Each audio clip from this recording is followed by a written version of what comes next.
ಪ್ರತಿ ಗ್ರಾಮಗಳಲ್ಲಿ ಜನರು ಯಾವುದೋ ಒಂದು ಮಠ ಕಟ್ಟಬೇಕು, ಮಂದಿರ ಕಟ್ಟಬೇಕು ಅನ್ನುವಂಥ ಸಂದರ್ಭದೊಳಗೆ ಅವ್ರಿಗೆ ಭೇಟಿಯಾದಾಗ ಅವ್ರ ಕೈಲಾದಷ್ಟು ಸಹಾಯ ಮಾಡಿರುವಂಥದ್ದು. ಆ ಕಾರಣಕ್ಕೆ ಜನ ಇಲ್ಲ, ಅವರ ಒಂದು ಋಣ ನಮ್ಮ ಮೇಲೆ ಐತಿ, ಅವ್ರಿಗೆ ನಾವು ಒಂದು ಅವಕಾಶ ಕೊಡೋಣ ಅಂಥೇಳಿ ಜನ ಅವ್ರಿಗೆ ಅವಕಾಶ ಕೊಟ್ಟು ನೋಡಿದ್ದಾರೆ. ಈಗ ಜನರಿಗೆ ಅರಿವಾಗಿದೆ ಯಾರು ಜನಸಾಮಾನ್ಯರ ಕೆಲಸ ಕಾರ್ಯಗಳನ್ನು ಮಾಡುವಂಥ ಶಕ್ತಿ ಹೊಂದಿದವರು ಅಂಥೇಳಿ ಈಗ ಜನರಿಗೆ ಅರಿವಾಗಿದೆ. ಸೊ ಜನ ಅದನ್ನೆಲ್ಲ ನೆನಪಿಸ್ಕೊಂಡು ಜನ ಮತ್ತೆ ನನಗೆ ಆಶೀರ್ವಾದ ಮಾಡ್ತಾರೆ ಅನ್ನುವಂಥ ಒಂದು ವಿಶ್ವಾಸ ಇತ್ತು.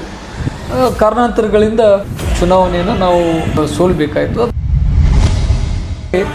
ಜನ ಮನೆ ಬಿಟ್ಟು ಹೊರಗೆ ಬರಲಿಕ್ಕೆ ಅವಕಾಶ ಇರಲಿಲ್ಲ.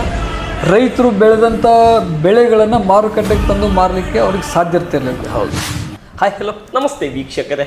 ಇಂದು ಕಿತ್ತೂರು ಕರ್ನಾಟಕ ಭಾಗದಲ್ಲಿ ನ್ಯೂಸ್ 43 ಇಂಡಿಯಾ ತಂಡ, ಇನ್ ಸರ್ವೆ ತಂಡ ಅನೇಕ ವಿಷಯಗಳ ಬಗ್ಗೆ ಗ್ರೌಂಡ್ ರಿಪೋರ್ಟಿಂಗ್ ನಡೀತಾ ಇದೆ. ಆ ವಿಷಯಗಳಂತ ಹೇಳಿದರೆ 2.5 ವರ್ಷದ ರಾಜ್ಯ ಸರ್ಕಾರ, 11.5 ವರ್ಷದ ಕೇಂದ್ರ ಸರ್ಕಾರ, 1.5 ವರ್ಷದ BJP JDS ಮೈತ್ರಿಕೂಟ, ಮತ್ತು ಈ ರಾಜ್ಯದಲ್ಲಿ ನಡೀತಾ ಇರುವಂಥ ಮತ್ತು ಈ ಭಾರತ ದೇಶದಲ್ಲಿ ವೋಟ್ ಚೋರು ವಿಷಯಗಳನ್ನು ಕೂಡ ಈ ಕ್ಷೇತ್ರದಲ್ಲಿ, ಈ ಭಾಗದಲ್ಲಿ ಆಗ್ತಾ ಇರುವಂಥ ವಿಷಯಗಳ ಬಗ್ಗೆ ನ್ಯೂಸ್ 43 ಇಂಡಿಯಾ ತಂಡ, ಇನ್ ಸರ್ವೆ ತಂಡದಿಂದ ಈ ವಿಷಯಗಳ ಬಗ್ಗೆ ಗ್ರೌಂಡ್ ರಿಪೋರ್ಟಿಂಗ್ ನಡೀತಾ ಇದೆ. ಮತ್ತು ಹಾಲಿ ಮಾಜಿ ಶಾಸಕರುಗಳ ಬಗ್ಗೆ, ಆ ಕ್ಷೇತ್ರದಲ್ಲಿ ಇದ್ದಿರತಕ್ಕಂಥ ಜನ ಅಭಿಪ್ರಾಯ ವಿಚಾರಧಾರೆಗಳನ್ನು ಮತ್ತು ಇವರ ನಡವಳಿಕೆಗಳನ್ನು ಮತ್ತು ಇವರು ಸಮಯ ನೀಡುತ್ತಾ ಇರುವಂಥ, ಸಮಯ ಕೊಡ್ತಾ ಇರುವಂಥ ಕ್ಷೇತ್ರ ಜನತೆಗೆ ಏನಿದೆ, ಇವೆಲ್ಲ ಲೆಕ್ಕಾಚಾರಿನಲ್ಲಿ ಇಂದು ನ್ಯೂಸ್ 43 ಇಂಡಿಯಾ ತಂಡ ಬಾಗಲಕೋಟೆ ಜಿಲ್ಲೆ, ಬಾಗಲಕೋಟೆ ಲೋಕಸಭಾ ಕ್ಷೇತ್ರ ವ್ಯಾಪ್ತಿಯಲ್ಲಿ ಬರುವಂಥ ಜಮಖಂಡಿ ವಿಧಾನಸಭಾ ಕ್ಷೇತ್ರದಲ್ಲಿ ಭೇಟಿ ಮಾಡಲಾಗಿದೆ. ಭೇಟಿ ಮಾಡಿರ್ತಕ್ಕಂಥ ವಿಶೇಷತೆ, ಭೇಟಿ ಮಾಡಿರ್ತಕ್ಕಂಥ ಮೂಲ ಅಜೆಂಡಾ, ಇವೆಲ್ಲ ಲೆಕ್ಕಾಚಾರಿನಲ್ಲಿ ಇಂದು ನಮ್ಮ ಜೊತೆ 2018 ಬೈ ಎಲೆಕ್ಷನ್ನಲ್ಲಿ ಆಯ್ಕೆಯಾಗಿ ಬಂದಿರತಕ್ಕಂಥ 39,480 ಮತ ಅಂತರದಿಂದ ಆಯ್ಕೆಯಾಗಿರ್ತಕ್ಕಂಥ ಆನಂದ್ ಸಿದ್ದು ನ್ಯಾಮನಗೌಡರವರು. ಆದರೆ ಒಂದು ದುಃಖದ ಸಂಗತಿ ಏನಂದರೆ, ಇವರ ತಂದೆಯವರಾಗಿರ್ತಕ್ಕಂಥ ದಿವಂಗತ ಸಿದ್ದು ನ್ಯಾಮನಗೌಡರವರು ಕೇಂದ್ರದ ಮಾಜಿ ಸಂಸದರು, ಜಮಖಂಡಿಯ ಅಭಿವೃದ್ಧಿ ಹರಿಕಾರರು. ಜಮಖಂಡಿ ಬಸ್ ಸ್ಟ್ಯಾಂಡ್ ಆಗಬೇಕಾದ್ರೆ ಸಿಂಗಾಪುರ್ ಮಾಡೆಲ್ನಲ್ಲಿ ಬಸ್ ಸ್ಟ್ಯಾಂಡ್ ಮಾಡಿರ್ತಕ್ಕಂಥವ್ರು. ಆದರೆ ಕ್ಷೇತ್ರದಲ್ಲಿ ಆನಂದ್ ನ್ಯಾಮನಗೌಡರವ್ರ ಬಗ್ಗೆ ಮಾತನಾಡಬೇಕಾದ್ರೆ ತಂದೆಗೆ ತಕ್ಕ ಮಗ ಅಂಥೇಳಿ ಮಾತನಾಡಬೇಕು. ಫಿಲ್ಮ್ನಲ್ಲಿ ನಾವು ನೋಡ್ತಿದ್ವಿ, ತಂದೆಗೆ ತಕ್ಕ ಮಗ, ಅಣ್ಣನಿಗೆ ತಕ್ಕ ತಮ್ಮ ಅನ್ನುವಂಥ ವಿಷಯಗಳನ್ನು ಕೇಳ್ತಿದ್ವಲ್ಲ. ಆದರೆ ರಿಯಲ್ ಆಗಿ ಇಲ್ಲಿ ಇದ್ದಿದ್ದು ಜಮಖಂಡಿಯಲ್ಲಿ. ಆದರೆ ಕ್ಷೇತ್ರದಲ್ಲಿ ಜನಸಾಮಾನ್ಯರು, ಮಾಜಿ ಶಾಸಕರು, ಯಂಗ್ ಸ್ಟಾರ್ ಶಾಸಕರು ನೋಡಬೇಕಂದ್ರೆ, ಆದರೆ ದಾಖಲಾತಿ ಪ್ರಕಾರ ಮಾಜಿ ಶಾಸಕರಾಗಿರಬಹುದು, ಆದರೆ ಜನಸಾಮಾನ್ಯರ ಹೃದಯದ ಶಾಸಕರು, ಜನಸಾಮಾನ್ಯರ ಸಮಯ ಕೊಡುವಂಥ ಶಾಸಕರು, ಜನಸಾಮಾನ್ಯರ ಒಂದು ಫೋನ್ ಕಾಲಿಗೆ ಯಾರಿಗೆ ಹಚ್ಚಬೇಕು, ಇವ್ರಿಗೆ ಹಚ್ಚಬೇಕಾ ಫೋನ್ ಕಾಲ್, ಯಾರಿಗೆ CDP ಅವ್ರಿಗೆ ಹಚ್ಚಬೇಕಾ ಫೋನ್ ಕಾಲ್, ಯಾರಿಗೆ ಕಮಿಷನರ್ಗೆ ಹಚ್ಚಬೇಕಾ ಫೋನ್ ಕಾಲ್ನಲ್ಲಿ ಅರ್ಧ ಕೆಲಸ. ಆದರೆ ಇವ್ರು ಹೆಜ್ಜೆ ಇಡಬೇಕಾದ ಸಂದರ್ಭನೇ ಇಲ್ಲ. ಆ ರೀತಿ ಶಾಸಕರು, ಆ ರೀತಿ ಜನಸಾಮಾನ್ಯರಿಗೆ ಸಮಯ ಕೊಡ್ತಾ ಇರೋದು. ರಾತ್ರಿ 10 ಗಂಟೆ 11 ಗಂಟೆ ಆದರೂ ಕೂಡ ವಿಸಿಟ್ ಜನಸಾಮಾನ್ಯರು, ಇವರು ಕೂಡ ಪ್ರೆಸೆಂಟ್ ಆಗಿ ಏನು ಮಾಡಬೇಕು ಅಂತ ಕೆಲಸ ಮುಗಿಸ್ಬಿಡ್ತಿದ್ರು. ಆದರೆ 2018ರಲ್ಲಿ ಇವರು ಪಡೆದಿರ್ತಕ್ಕಂಥ 97,017 ಮತವನ್ನು ಪಡೆದುಕೊಂಡ್ರೆ, ಅವಾಗಿನ ಸಂದರ್ಭದಲ್ಲಿ ಶ್ರೀಕಾಂತ್ ಕುಲಕರ್ಣಿ ಅವರು 57,537 ಮತ ತೊಗೊಂಡ್ರು. ಮತದಾರರು 39,480 ಮತವನ್ನು ಅಂತರದಿಂದ ಲೀಡಿಂಗ್ ಕೊಟ್ಟರು. ಆದರೆ ಇವ್ರ ತಂದೆಯವರಿಗೆ 2018ರಲ್ಲಿ 2,795 ಮತ ಲೀಡಿಂಗ್ ಕೊಟ್ಟಿದ್ದರು. 2013ರಲ್ಲಿ 21,000 ಲೀಡಿಂಗ್ ಕೊಟ್ಟಿದ್ದರು. 2008ರಲ್ಲಿ 19,000 ಲೀಡಿಂಗ್ ಕೊಟ್ಟರು. ಇದು ಎಲ್ಲದಕ್ಕಿಂತ ಇವರ ಆನಂದ್ ನ್ಯಾಮಗೌಡ ಅವರಿಗೆ ತಂದೆಯವ್ರಿಗಿಂತ ಹೆಚ್ಚಿನ ಮತ 39,480 ಮತ ಕೊಟ್ಟರು. ಆದರೆ ದುರಾದೃಷ್ಟ 2023ರಲ್ಲಿ ಇವರಿಗೆ 81,937 ಮತವನ್ನು ಪಡೆದುಕೊಂಡ್ರೆ, ಜಗದೀಶ್ ಗುಲ್ಗುಂಟಿ ಅವರು ಪಡೆದುಕೊಂಡಿದ್ದು 81,937 ಮತ ತೊಗೊಂಡ್ರು. ಆನಂದ್ ನ್ಯಾಮಗೌಡ ಅವರು ತೊಗೊಂಡಿದ್ದು 77,221 ಮತಗಳನ್ನು. ಅದರ ಡಿಫ್ರೆನ್ಸ್ ಆಗಿದ್ದು 4,716 ಮತ. ಆ 16 ಮತ ಹೋಗಲಿಕ್ಕೆ ಕಾರಣ ಒಂದು ಕಾಂಗ್ರೆಸ್ ಪಕ್ಷದ ರೆಬಲ್ ಬಂಡಾಯ ಅಭ್ಯರ್ಥಿ, ಅದು ಸುಶೀಲ್ ಕುಮಾರ್ ಬೆಳಗಲಿ 5,975 ಮತ ತೊಗೊಂಡ್ರು. ಆದರೆ ವೋಟ್ ಚೋರ್ ಆಗಿದೆ ಅನ್ನೋಂಥ ವಿಷಯಗಳನ್ನು ಕೂಡ ಬರ್ತಾ ಇದೆ. ಜಮಖಂಡಿಯಲ್ಲಿ ಆಗಲಿಲ್ವಾ ವೋಟ್ ಚೋರ್? ಇವೆಲ್ಲ ವಿಷಯಗಳನ್ನು ತಿಳಿದುಕೊಂಡು ಬನ್ನಿ ವೀಕ್ಷಕರೇ, ನಮ್ಮ ಜೊತೆ ಮಾಜಿ ಶಾಸಕರು ಮತ್ತು ಜನಸಾಮಾನ್ಯರದ ಈಗಿನ ಹಾಲಿ ಹೃದಯದ ಶಾಸಕರು ಆಗಿರ್ತಕ್ಕಂಥ ಮಾನ್ಯ ಶ್ರೀ ಆನಂದ್ ಸಿದ್ದು ನ್ಯಾಮನಗೌಡರಿದ್ದಾರೆ. ಅವ್ರ ಜೊತೆ ಮಾತನಾಡೋಣ, ಈ ಸಂದರ್ಶನ ಜರ್ನಿಯನ್ನು ಪ್ರಾರಂಭ ಮಾಡೋಣ. ಸರ್ ನಮಸ್ಕಾರ. ನಮಸ್ಕಾರ. ಚೆನ್ನಾಗಿದ್ದೀರಾ ಸರ್? ಚೆನ್ನಾಗಿದ್ದೀನಿ. ಆರೋಗ್ಯ ಹೇಗಿದೆ ಸರ್? ಚೆನ್ನಾಗಿದೆ ಸರ್. ಸುಮಾರು ಒಂದು 2 ದಿನ ನಿಮಗೆ ಹುಷಾರಿರಲಿಲ್ಲ, ಜ್ವರ ಅದು ಬಂದಿತ್ತು. ಅವಾಗಿಂದಕ್ಕೂ ಈಗಿಂದಕ್ಕೂ ಹೆಂಗಿದೆ ಸರ್? ಪರವಾಗಿಲ್ಲ, ಈಗ ಹುಷಾರಾಗಿದ್ದೀನಿ. ಹೌದಾ ಸರ್? ಸರಿ. ಹೇಗೆ ಸರ್, ಯಂಗ್ಸ್ಟಾರು, ಸಣ್ಣ ವಯಸ್ಸಿನಲ್ಲೇ ರಾಜಕಾರಣ ವಿಷಯ ನಾನು ಮಾತನಾಡೋಕ್ಕಿಂತ ಮುಂಚೆ ಸ್ವಲ್ಪ ನಿಮ್ಮ ಜೀವನದ ಬಗ್ಗೆ ಕ್ಯೂರಿಯಾಸಿಟಿ ಇದೆ ನನಗೆ. ನೀವು ಹೆಂಗೆ ಬಂದ್ರಿ, ನಿಮ್ಮ ಎಜುಕೇಷನು, ನಿಮ್ಮ ಫಾದರ್ ಅವ್ರಿಗೆ ನಿಮಗೆ ಕೊಟ್ಟಿರ್ತಕ್ಕಂಥ ಸಪೋರ್ಟು, ನಿಮ್ಮ ತಂದೆಯವರು ಸಿಟ್ಟಿನಲ್ಲಿ ಬಂದಂಥ ತಾಯಿಯವ್ರಿಗೆ ಹೋಗಿ ಕೇಳೋದು, ಅವ್ರ ಕಡೆಯಿಂದ ಪಡೆದುಕೊಳ್ಳೋದು ಹೆಂಗೆ ಸ್ಟಾರ್ಟ್ ಆಯ್ತು ಸರ್ ನಿಮ್ಮದು? ಮುಂಚಿತವಾಗಿಂದ ನಾನು ಸ್ಕೂಲಿಂಗ್ ಎಲ್ಲ ಆಗಿದ್ದು ಡೆಲ್ಲಿಯಲ್ಲಿ, ಗ್ರ್ಯಾಜುಯೇಷನ್ ಪೋಸ್ಟ್ ಗ್ರ್ಯಾಜುಯೇಷನ್ ಆಗಿದ್ದು ಬೆಂಗಳೂರಲ್ಲಿ, MBA ಮಾಡಿರ್ತಕ್ಕಂಥವನು. MBA ಮುಗಿಸಿದ ನಂತರ ಜಮಖಂಡಿ ಸಕ್ಕರೆ ಕಾರ್ಖಾನೆಯನ್ನು ನೋಡಬೇಕು ಅಂಥೇಳಿ ತಂದೆಯವರ ಒಂದು ಅಭಿಪ್ರಾಯ ಆಗಿತ್ತು. ಸೊ ಎಜುಕೇಷನ್ ಮುಗಿಸಿದ ಮೇಲೆ ಅವರ ಒಂದು ಮಾರ್ಗದರ್ಶನದಲ್ಲಿ ಸುಮಾರು 15 ವರ್ಷಗಳ ಕಾಲ ನಾನು ಜಮಖಂಡಿ ಸಕ್ಕರೆ ಕಾರ್ಖಾನೆಯನ್ನು ನೋಡ್ಕೊಂಡು ಹೋಗ್ತಾ ಇದ್ದಿದ್ವಿ. ಅಚಾನಕ್ಕಾಗಿ ತಂದೆಯವರ ಒಂದು ಅಕಾಲಿಕ ನಿಧನದಿಂದ ರಾಜಕಾರಣ ಪ್ರವೇಶ ಮಾಡುವಂಥ ಒಂದು ಪರಿಸ್ಥಿತಿ ನಿರ್ಮಾಣ ಆಯಿತು. ಅದಕ್ಕಿಂತ ಮುಂಚೆ ನನಗೇನು ರಾಜಕಾರಣದಲ್ಲಿ ನಂತ ಆಸಕ್ತಿ ಇರಲಿಲ್ಲ. ಬಿಸ್ನೆಸ್ ಮಾಡಬೇಕು ಅನ್ನೋದು ನನ್ನ ಮೂಲ ಉದ್ದೇಶ ಆಗಿತ್ತು. ಆದರೆ ಏನೋ ತಂದೆಯವರು ಇಷ್ಟೊಂದು ರೈತರ ಪರವಾಗಿ ಕೆಲಸ ಮಾಡಿ ಹೋಗಿರ್ತಕ್ಕಂಥವ್ರು, ಅವರ ಲೆಗಸಿಯನ್ನು ಕಂಟಿನ್ಯೂ ಮಾಡಬೇಕು ಅಂಥೇಳಿ ಜನರ ಅಭಿಪ್ರಾಯ ಆಗಿತ್ತು. ಸೊ ಆ ಕಾರಣದಿಂದ ಜನರ ಒಂದು ಆಶಯದ ಮೇರೆಗೆ, ಪಕ್ಷದ ಒಂದು ತೀರ್ಮಾನದ ಮೇರೆಗೆ ರಾಜಕೀಯ ಪ್ರವೇಶ ಮಾಡುವಂಥ ಒಂದು ಪರಿಸ್ಥಿತಿ ನಿರ್ಮಾಣ ಆಯಿತು. ರಾಜಕೀಯನೂ ಕೂಡ ಪ್ರವೇಶ ಮಾಡಿದ್ದೀವಿ, ಚುನಾವಣೆ ನಿಂತ್ವಿ. ಜನರು ಸಿದ್ದು ನ್ಯಾಮಗೌಡರು ನಮ್ಮ ಜಮೀನಿಗೆ ನೀರು ಕೊಟ್ಟಂಥ ಒಬ್ಬ ಆಧುನಿಕ ಭಗೀರಥ, ಇವತ್ತು ಅವರಿಲ್ಲ ನಮ್ಮ ಜೊತೆ, ಅವರ ಋಣವನ್ನು ತೀರಿಸಬೇಕಾಗಿದೆ ಅಂಥೇಳಿ ಜನ ನನಗೆ ವೋಟಿನ ಸಾಗರವನ್ನು ಹರಿಸ್ಬಿಟ್ರು. ಹೌದು. ಹೀಗಾಗಿ ಜಮಖಂಡಿ ಇತಿಹಾಸದಲ್ಲೇ ಬಹುಶಃ 40,000 ಮತಗಳ ಅಂತರದಿಂದ ಜಯಶಾಲಿ ಆಗಿರುವಂಥ ಉದಾಹರಣೆ ಇರಲಿಲ್ಲ. ಹೌದು. ಅಂಥ ಒಂದು ಅವಕಾಶವನ್ನು ನನಗೆ ಜಮಖಂಡಿ ಜನತೆ ಕೊಟ್ಟಿರುವಂಥದ್ದು. ಅಷ್ಟು ಮತಗಳ ಅಂತರದಿಂದ ನಾನು ಗೆದ್ದು ಶಾಸಕನಾಗಿ ಅವರ ಸೇವೆಯನ್ನು ಸಲ್ಲಿಸ್ತಕ್ಕಂಥ ಅವಕಾಶ ನನಗೆ ಒದಗಿ ಬಂದಿದ್ದು. ಇವತ್ತಿಗೂ ಕೂಡ ನಾನು ನಮ್ಮ ಜಮಖಂಡಿ ಮತಕ್ಷೇತ್ರದ ಜನರಿಗೆ ನಾನು ಚಿರಋಣಿಯಾಗಿದ್ದೀನಿ.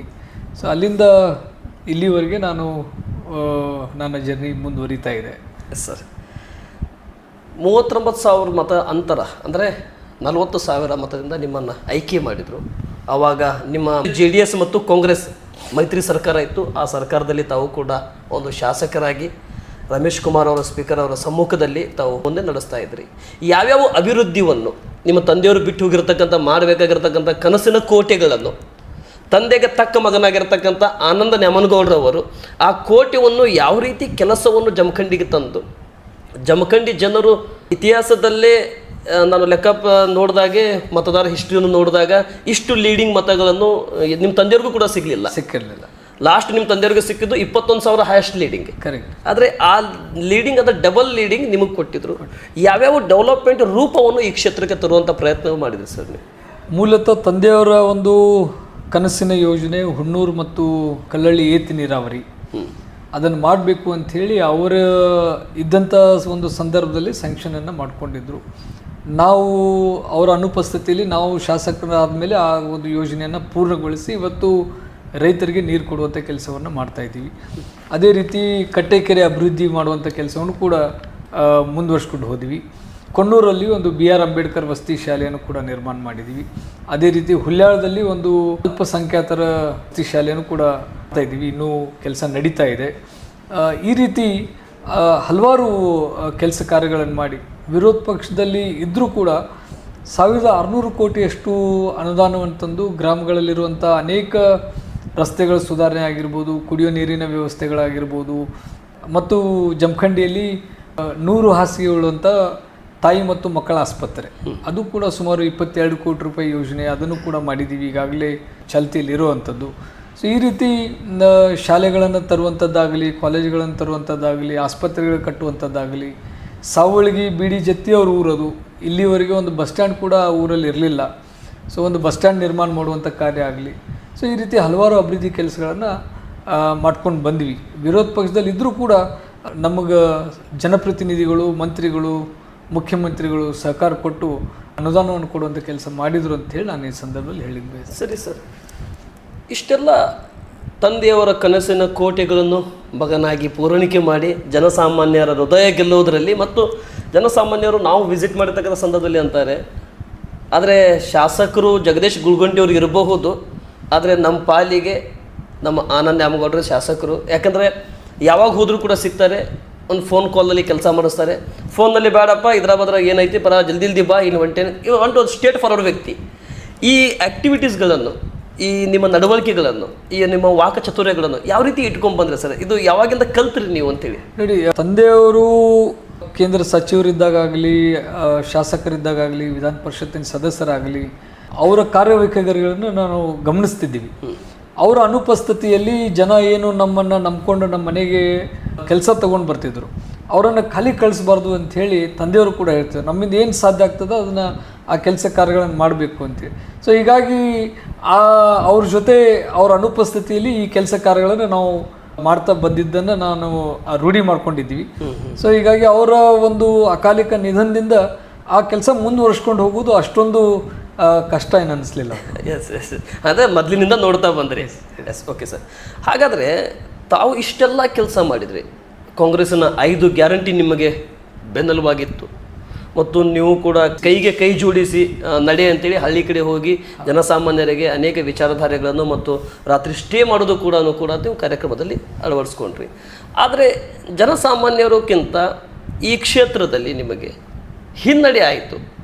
ಆದರೆ ನಾವು ಅಂದ್ಕೊಂಡಿದ್ವಿ ಆನಂದ್ ನ್ಯಾಮಗೌಡ ಅವರು 40,000 ಓಟಿನ ಲೀಡಿಂದ ಬಂದಿದ್ದಾರೆ, ಹತ್ತತ್ರ ಈ ಬಾರಿ 45ಕ್ಕೆ ಹೋಗಬಹುದು ಅನ್ನುವಂಥ ಒಂದು ಲೆಕ್ಕಾಚಾರದಲ್ಲಿ ಮತ್ತು ಇಲ್ಲಿ ಜನ ಮಾತನಾಡ್ತಿದ್ರು. ಸಡನ್ಲಿ ನಿಮಗೆ 4,700 ರಿವರ್ಸ್ ಆಗಲಿಕ್ಕೆ, ನೀವು ಕೆಳಗೆ ಬರಲಿಕ್ಕೆ ಏನು ಕಾರಣ ಸರ್ ಅದು? ಅಥವಾ ಈ ನಡೀತಾ ಇದೆಯಲ್ಲ ವೋಟ್ ಚೋರಿಂಗ್ ವಿಷಯ, ಇದನ್ನೇ ಇಲ್ಲಿ ಆಗಿರಬಹುದಾ? ಇಲ್ಲ, ವೋಟ್ ಚೋರು ನಮ್ಮ ಮತಕ್ಷೇತ್ರದಲ್ಲಿ ಆಗಿದೆ ಅಂತ ಹೇಳಲಿಕ್ಕೆ ನಾನು ಸಿದ್ನಿಲ್ಲ. ಆದರೆ ಒಪ್ಪೋದಿಲ್ಲ, ನಾನು ಒಪ್ಪೋದಿಲ್ಲ. ಎಸ್, ನಾನು ಒಪ್ಪೋದಿಲ್ಲ. ಬೇರೆ ಬೇರೆ ಕ್ಷೇತ್ರದಲ್ಲಿ ಆಗಿರ್ಬೋದು, ಅದನ್ನು ನಾನು ಅದನ್ನು ಹೇಳಲಿಕ್ಕೆ ಸರಿಯಾದ ವ್ಯಕ್ತಿ ಅಲ್ಲ. ಜಮಖಂಡಿ ಮತಕ್ಷೇತ್ರದಲ್ಲಿ ವೋಟ್ ಚೋರು ಆಗಿದೆ ಅಂಥೇಳಿ ನಾನು ಅದನ್ನೇನು ಒಪ್ಕೊಳ್ಳೋದಿಲ್ಲ. ಆದರೆ ಸೋಲಿಗೆ ಕಾರಣ ಸಾಕಷ್ಟುಗಳಿದಾವೆ. ನಮ್ಮ ವಿರೋಧ ಪಕ್ಷದ ಅಭ್ಯರ್ಥಿ 2013ರಲ್ಲಿ ಪಕ್ಷೇತರರಾಗಿ ಚುನಾವಣೆ ಮಾಡಿ ಸೋತಿದ್ದರು. ಅವರು ಕೂಡ ಸಾಕಷ್ಟು ಈ ದಾನ ಧರ್ಮದ ಕಾರ್ಯಗಳಲ್ಲಿ ತೊಡ್ಕೊಂಡಿದ್ರು. ಜನರಿಗೆ ಅವ್ರಿಗೂ ಕೂಡ ಒಂದು ಅವಕಾಶ ಕೊಡಬೇಕು ಅನ್ನುವಂಥ ಒಂದು ಅನುಕಂಪ ಬಹಳ ಇತ್ತು. ಸೊ ಹೀಗಾಗಿ ಒಂದು ಅವಕಾಶ ಕೊಟ್ಟು ನೋಡೋಣ ಅಂತಕ್ಕಂಥ ವಿಚಾರದಲ್ಲಿ ಜನ ಅವರಿಗೆ ಮತ ಹಾಕಿದ್ದಾರೆ ಹೊರತಾಗಿ ಆನಂದ್ ನ್ಯಾಮಗೌಡರು ಅಭಿವೃದ್ಧಿ ಕೆಲಸ ಮಾಡಿಲ್ಲ ಅನ್ನುವಂಥ ವಿಚಾರ ಇಲ್ಲ. ಇಷ್ಟೆಲ್ಲ ನಮಗೆ, ಯಾಕಂದರೆ ಪ್ರತಿ ಗ್ರಾಮಗಳಲ್ಲಿ ಜನರು ಯಾವುದೋ ಒಂದು ಮಠ ಕಟ್ಟಬೇಕು, ಮಂದಿರ ಕಟ್ಟಬೇಕು ಅನ್ನುವಂಥ ಸಂದರ್ಭದೊಳಗೆ ಅವ್ರಿಗೆ ಭೇಟಿಯಾದಾಗ ಅವ್ರ ಕೈಲಾದಷ್ಟು ಸಹಾಯ ಮಾಡಿರುವಂಥದ್ದು. ಆ ಕಾರಣಕ್ಕೆ ಜನ ಇಲ್ಲ, ಅವರ ಒಂದು ಋಣ ನಮ್ಮ ಮೇಲೆ ಐತಿ, ಅವ್ರಿಗೆ ನಾವು ಒಂದು ಅವಕಾಶ ಕೊಡೋಣ ಅಂಥೇಳಿ ಜನ ಅವ್ರಿಗೆ ಅವಕಾಶ ಕೊಟ್ಟು ನೋಡಿದ್ದಾರೆ. ಈಗ ಜನರಿಗೆ ಅರಿವಾಗಿದೆ ಯಾರು ಜನಸಾಮಾನ್ಯರ ಕೆಲಸ ಕಾರ್ಯಗಳನ್ನು ಮಾಡುವಂಥ ಶಕ್ತಿ ಹೊಂದಿದವರು ಅಂಥೇಳಿ ಈಗ ಜನರಿಗೆ ಅರಿವಾಗಿದೆ. ಸರಿ, ಈ ಸೋಲಿಗೆ ನಿಮ್ಮ ರೆಬಲ್ ಅಭ್ಯರ್ಥಿ ಆ ಒಂದು ನಿಮಗೆ ಮೈನಸ್ ಆಗಿರಬಹುದಾ ಅಂತ ನಾ ಕೇಳ್ತಾ ಇದ್ದೆ. ಇಲ್ಲ, ನಾನು ಚುನಾವಣೆಗಿಂತ ಪೂರ್ವದಲ್ಲಿ ರೆಬೆಲ್ ಕ್ಯಾಂಡಿಡೇಟ್ ಆಗುವುದು 100ಕ್ಕೆ 100% ಸತ್ಯ ಅನ್ನೋದು ನಾನು ಮನಗೊಂಡಿದ್ದೀನಿ. ಆಮೇಲೆ ನನ್ನ ಕಲ್ಪನೆ ಇತ್ತು, ನನ್ನ ರೆಬೆಲ್ ಕ್ಯಾಂಡಿಡೇಟ್ 5,000ಕ್ಕಿಂತ ಜಾಸ್ತಿ ವೋಟ್ ತಗೊಳ್ಳೋದಿಲ್ಲ ಅನ್ನುವಂಥದ್ದು ನನಗೆ ಬಹಳಷ್ಟು ನನ್ನ ಗಮನದಲ್ಲಿತ್ತು. ಆದರೂ ಕೂಡ ಎಲ್ಲೋ ಒಂದು ಕಡೆ ಒಂದು ವಿಶ್ವಾಸ ಇತ್ತು ನನಗೆ, ಈ ಚುನಾವಣೆ ನಾನು ಗೆಲ್ತೀನಿ ಅಂಥೇಳಿ. ಕಾರಣ 2019-18ರಲ್ಲಿ ಏನು ಪ್ರವಾಹ ಬಂತು, ಬಹಳಷ್ಟು ಕೆಲಸಗಳನ್ನು ಮಾಡಿದ್ವಿ ನಾವು. ಪ್ರವಾಹದಲ್ಲಿ ಜನಸಾಮಾನ್ಯರ ಜೊತೆ ನಮ್ಮ ಜೀವದ ಹಂಗನ್ನು ತೊರೆದು ನಾವು ಕೂಡ ಈ ಗ್ರಾಮಗಳಿಗೆ ಭೇಟಿ ಕೊಟ್ಟು ಅವರಿಗೆ ಮೂಲಭೂತ ಸೌಕರ್ಯಗಳನ್ನು ಕೊಡುವುದರಲ್ಲಿ ನಾವೆಲ್ಲ ಪ್ರಾಮಾಣಿಕವಾಗಿ ಕೆಲಸ ಮಾಡಿದ್ವಿ. ಸೊ ಜನ ಅದನ್ನೆಲ್ಲ ನೆನಪಿಸ್ಕೊಂಡು ಜನ ಮತ್ತೆ ನನಗೆ ಆಶೀರ್ವಾದ ಮಾಡ್ತಾರೆ ಅನ್ನುವಂಥ ಒಂದು ವಿಶ್ವಾಸ ಇತ್ತು. ಕಾರಣಾಂತರಗಳಿಂದ ಚುನಾವಣೆಯನ್ನು ನಾವು ಸೋಲ್ಬೇಕಾಯಿತು, ಅದನ್ನು ನಾನು ಒಪ್ಕೊಳ್ತೀನಿ. ಅವರು ಕೆಲವೊಂದು ಸರ್ತಿ ಚೇಂಜ್ ಬಯಸ್ತಾರೆ. ಯಾಕಂದರೆ 2013ರಲ್ಲಿಯೂ ಸಿದ್ದು ನ್ಯಾಮಗೌಡರಿಗೆ ಆಶೀರ್ವಾದ ಮಾಡಿದರು, 2018ರಲ್ಲಿ ಸಿದ್ದು ನ್ಯಾಮಗೌಡರಿಗೆ ಆಶೀರ್ವಾದ ಮಾಡಿದರು, ಬೈ ಎಲೆಕ್ಷನಲ್ಲಿ ನನಗೆ ಆಶೀರ್ವಾದ ಮಾಡಿದರು. ಸೊ ಎಲ್ಲೋ ಒಂದು ಕಡೆ ಜನರಿಗೆ ಈ ಬಾರಿ ಹೊಸಬರನ್ನ ನೋಡೋಣ ಅನ್ನುವಂಥ ಒಂದು ವಿಚಾರದಲ್ಲಿ ವೋಟ್ ಮಾಡಿದ್ದಾರೆ ವಿನಾ ಆನಂದ್ ನ್ಯಾಮಗೌಡರು ಕೆಲಸ ಮಾಡಿಲ್ಲ ಅಂಥೇಳಿ ಏನು ವೋಟ್ ಹಾಕಿಲ್ಲ ಅಂತ ನನಗನ್ಸಲ್ಲ. ಹೌದು ಸರ್, ನೀವು ಹೇಳ್ತದ್ದು ಸರಿ ಇದೆ. ಇಲ್ಲಿ ಬೈ ಎಲೆಕ್ಷನ್ದಲ್ಲಿ ನೀವು ತೊಗೊಂಡಿದ್ದು 97,000, ಇಲ್ಲಿ 77,000. ಇಲ್ಲಿಯೂ ಕೂಡ ನನಗೆ ಈ ಕ್ಷೇತ್ರದಲ್ಲಿ ಹೋಟು ಚೋರು ಅನ್ನುವಂಥ ಲೆಕ್ಕಾಚಾರನೇ ಕೂಡ ನನಗೆ ಕಂಡು ಬರ್ತಾ ಇಲ್ಲ. ಆದರೆ ನಿಮಗೆ ಜನಸಾಮಾನ್ಯರು ಕೈ ಬಿಡಲಿಲ್ಲ. ಆದರೆ ಒಂದು ಸ್ವಲ್ಪ ಮತದಿಂದ ನೀವು ಹಿನ್ನಡೆಯಾಗಿರಿ. ಆದರೆ ಕೋವಿಡ್ದಲ್ಲಿ ನಿಮ್ಮ ಸರ್ವಿಸ್ಗಳನ್ನು ನಾನು ಕೇಳಿದ್ದೆ. ಹತ್ತತ್ರ ಈ ಪ್ರವಾಹ ಬಗ್ಗೆ ನೀವು ಮಾತಾಡಿದ್ರಿ. ಆವಾಗ ಕೋವಿಡ್ನಲ್ಲಿ ಯಾರೂ ಕೂಡ ಕೆಲವೊಂದಿಷ್ಟು ಶಾಸಕರು ಹೊರಗೆ ಬರ್ತಾ ಇರಲಿಲ್ಲ. ಲಾಕ್ಡೌನ್ ಸಂದರ್ಭದಲ್ಲಿ ನೀವು ಕಿಟ್ಗಳನ್ನು ಕೊಡೋದಾಗಿರಲಿ, ಅಥವಾ ಕ್ವಾರಂಟೈನ್ ಏರಿಯಾಗಳನ್ನು ಮಾಡೋದಾಗಿರಲಿ, ವ್ಯಾಕ್ಸಿನೇಷನ್ ಬಗ್ಗೆ ಜಾಗೃತಿ ಮೂಡಿಸೋದಾಗಿರಲಿ, ಇವೆಲ್ಲ ವಿಷಯದ ಬಗ್ಗೆ ಕೂಡ ನಾನು ಗಮನ ಹರಿಸಿದ್ದೆ, ನಾನು ನೋಡಿದ್ದೆ ಕೂಡ. ಅದರ ಬಗ್ಗೆ ಸ್ವಲ್ಪ ತಿಳ್ಕೊಬೋದಾ ಸರ್? ನಾನು ಯಾವ ರೀತಿ ವರ್ಕ್ ಮಾಡಿದ್ರಿ ನೀವು ಕೋವಿಡಲ್ಲಿ? ನಿಮ್ಗೆ ಹೇಳಬೇಕು ಅಂದರೆ, ಜನ ಯಾವ ರೀತಿ ಬೂತಿಗೆ ಬಂದು ನಮಗೆ ಮತ ಹಾಕಿ ಆಶೀರ್ವಾದ ಮಾಡಿ ನಮ್ಮನ್ನು ವಿಧಾನಸೌಧಕ್ಕೆ ಕಳಿಸಿದ್ದಾರೆ. ಆ ಶಕ್ತಿ ನನಗೆ ಅವ್ರು ಕೊಟ್ಟಿರೋದ್ರಿಂದ ನಾನು ಕೂಡ ಜನರಿಗೆ ಬೂತ್ ಮಟ್ಟದಲ್ಲೇ ಅವ್ರಿಗೆ ಆ ವ್ಯಾಕ್ಸಿನೇಷನ್ ಕಾರ್ಯಕ್ರಮ ಆಗಬೇಕು ಅಂಥೇಳಿ ನಾನು ಬೂತ್ ಮಟ್ಟದಲ್ಲಿ ವ್ಯಾಕ್ಸಿನೇಷನ್ ಕಾರ್ಯಕ್ರಮವನ್ನು ಪ್ರಾರಂಭ ಮಾಡಿದ್ದೆ. ಬಹುಶಃ ಇಡೀ ದೇಶದಲ್ಲಿ ಬೂತ್ ಮಟ್ಟದಲ್ಲಿ ವ್ಯಾಕ್ಸಿನೇಷನ್ ಪ್ರೋಗ್ರಾಮ್ ಪ್ರಾರಂಭ ಆಗಿದ್ದು ಜಮಖಂಡಿ ಪ್ರಥಮ ಶಾಸಕರಿಂದ. ನಾನು ಪ್ರಾರಂಭ ಮಾಡಿದ್ದು ಒಂದು ವಾರದಲ್ಲಿ ದೆಹಲಿ ಮುಖ್ಯಮಂತ್ರಿ ಕೇಜ್ರಿವಾಲ್ ಅವರು ಜಹಾ ಬೂತ್ ವಹಾ ವ್ಯಾಕ್ಸಿನ್ ಅನ್ನುವಂಥ ಒಂದು ಕಾರ್ಯಕ್ರಮವನ್ನು ಪ್ರಾರಂಭ ಮಾಡಿದರು. ಸೊ ಇದು ಒಂದು ವಿಶೇಷ ಕಾರ್ಯಕ್ರಮ. ನಾನು ಈ ಕಾರ್ಯಕ್ರಮ ಹಮ್ಮಿಕೊಂಡ್ಮೇಲೆ ಇಡೀ ಜಿಲ್ಲೆಯಲ್ಲಿ ಹೈಯೆಸ್ಟ್ ವ್ಯಾಕ್ಸಿನೇಷನ್ ಆಗಿದ್ದು ಜಮಖಂಡಿ ಮತಕ್ಷೇತ್ರದಲ್ಲಿ. ಸೊ ಹೀಗಾಗಿ ಇದು ಒಂದು ಕಾರ್ಯ. ಆದರೆ ಇನ್ನೊಂದು ಕಡೆ ಜನ ಮನೆ ಬಿಟ್ಟು ಹೊರಗೆ ಬರಲಿಕ್ಕೆ ಅವಕಾಶ ಇರಲಿಲ್ಲ. ರೈತರು ಬೆಳೆದಂಥ ಬೆಳೆಗಳನ್ನು ಮಾರುಕಟ್ಟೆಗೆ ತಂದು ಮಾರಲಿಕ್ಕೆ ಅವ್ರಿಗೆ ಸಾಧ್ಯ ಇರ್ತಿರ್ಲಿಲ್ಲ. ಸೊ ಈ ಎರಡೂ ವಿಚಾರದಲ್ಲಿ ಒಂದು ಕಡೆ ರೈತರಿಗೂ ಅನುಕೂಲ ಆಗಬೇಕು, ಇನ್ನೊಂದು ಕಡೆ ಸಾರ್ವಜನಿಕರಿಗೆ ದಿನಸಿ ವಸ್ತುಗಳು ಸಿಗಬೇಕು ಅಂಥೇಳಿ ಒಂದು ಹೊಸ ಕಾರ್ಯಕ್ರಮವನ್ನು ಹಮ್ಮಿಕೊಂಡಿದ್ದೀವಿ. ಹಂಚಿಕೊಳ್ಳೋಣ ಅಂಥೇಳಿ ನಾವು ಒಂದು ಕಾರ್ಯಕ್ರಮ ಮಾಡಿದ್ದೀವಿ. ರೈತರ ಕಡೆಯಿಂದ ನಾವೇ ಸ್ವತಃ ಜಮೀನುಗಳಿಗೆ ಹೋಗಿ ಅವ್ರು ಬೆಳೆದಂಥ ಟೊಮೆಟೊ ಆಗಿರ್ಬೋದು, ಸೌತೆಕಾಯಿ ಆಗಿರ್ಬೋದು, ಬದನೆಕಾಯಿ ಆಗಿರ್ಬೋದು, ತರಕಾರಿಗಳನ್ನು ನಾವು ಮಾರುಕಟ್ಟೆ ದರದಲ್ಲಿ ರೈತರಿಂದ ಖರೀದಿ ಮಾಡಿದ್ದೀವಿ. ಜಮಖಂಡಿ ನಗರದಲ್ಲಿರುವಂಥ ಅತಿ ಕಡು ಬಡ ಮನೆಗಳಿಗೆ ಉಚಿತವಾಗಿ ಅದನ್ನು ಹಂಚುವಂಥ ಕೆಲಸ ಮಾಡಿದ್ದೀವಿ. ಮತ್ತು ಜಮಖಂಡಿಯಲ್ಲಿರುವಂಥ ಎಲ್ಲ ಅನುಕೂಲಸ್ಥರು, ವ್ಯಾಪಾರಸ್ಥರಿಗೆ ನಾವು ಒಂದು ಕರೆ ಕೊಟ್ಟಿವಿ, ಹಂಚಿಕೊಳ್ಳೋಣ. ಇವತ್ತು ಒಂದು ಕೆಟ್ಟದಾದಂಥ ಪರಿಸ್ಥಿತಿಯೊಳಗೆ ನಾವು ಒಬ್ಬರಿಗೊಬ್ಬರು ನಾವು ಸಹಾಯ ಮಾಡಿ ಹಂಚ್ಕೊಂಡು ಮತ್ತೊಬ್ಬರಿಗೆ ಜೀವನ ಕೊಡುವಂಥ ಒಂದು ಅವಕಾಶ ನಮಗೆ ಸಿಕ್ಕದ. ಈ ಕಾರ್ಯ ನಾವೆಲ್ಲರೂ ಕೂಡ ಮಾಡೋಣ ಅಂಥೇಳಿ ಅವತ್ತು ಅನೇಕ ಸಂಘ ಸಂಸ್ಥೆಗಳು ನಮ್ಮ ಜೊತೆ ಕೈ ಜೋಡಿಸಿ ಈ ಕಾರ್ಯವನ್ನು ಯಶಸ್ವಿ ಮಾಡಲಿಕ್ಕೆ ಸಾಥ್ ಕೊಟ್ಟರು ಅಂತ ನಾನು ಈ ಸಂದರ್ಭದಲ್ಲಿ ನೆನಪಿಸ್ಕೊಳ್ಳಿಕ್ಕೆ ಬಯಸ್ತೀನಿ. ಓಕೆ ಸರ್, ಈ ಪಾರ್ಟ್ನಿಂದ ನಾನು ಕೇಂದ್ರ ಸರ್ಕಾರ ಮತ್ತು ಆನಂದ್ ನ್ಯಾಮನಗೌಡರವರ ಮುಂದಿನ ನಡೆ ಮತ್ತು ಹೃದಯದ ಶಾಸಕರು ಅನ್ನುವಂಥ ವಿಷಯ ಕಡೆ ಬರ್ತಾ ಇದ್ದೇನೆ. ಅಂದ್ಕೊಂಡಿದ್ರಿ ಎರಡನೇ ಬಾರಿಗೂ ಕೂಡ ನಾನೇ ಶಾಸಕನಾಗ್ತೇನೆ, ಜನಸಾಮಾನ್ಯರು ಕೈ ಬಿಡೋದಿಲ್ಲ ಅಂಥೇಳಿ. ಅದೇ ಆ್ಯಕ್ಟಿವಿಟೀಸ್ನೂ ಕೂಡ ಅವಾಗಿನ ಇದ್ದಿರ್ತಕ್ಕಂಥ ಧೈರ್ಯನೂ ಕೂಡ ಈಗಲೂ ಕೂಡ ಅದೇ ರೀತಿ ಇದ್ದೀರಿ. ಆದರೆ ಯಾವತ್ತಾದರೂ ಅನ್ನಿಸ್ತಾ ಇದೆಯಾ ಸರ್ ನಿಮಗೆ, ನಾನು ಇನ್ನೂ ಸ್ವಲ್ಪ ದಿನ ಟೈಮ್ ಇದ್ದಿದ್ರೆ ಈ ಒಂದು ಕೆಲಸ ಕಂಪ್ಲೀಟ್ ಮಾಡಿಬಿಡ್ತಿದ್ದೆ ನನ್ನ ಜನಸಾಮಾನ್ಯರಿಗೋಸ್ಕರ?